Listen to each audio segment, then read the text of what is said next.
కుక్కర్లో చేశానండి, 3 విజిల్స్ రానిచ్చే వరకు చేశాను. ఇప్పుడు గ్రేవీ ఉంది కదా, గ్రేవీ ఎక్కువగా ఉందండి, గిన్నెలో దగ్గరికి చేస్తానండి.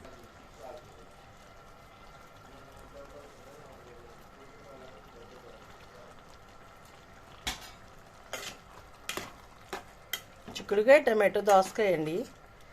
ఓకే అండి, నచ్చినట్లయితే లైక్ చేయండి. ఓకే అండి, బాయ్ అండి.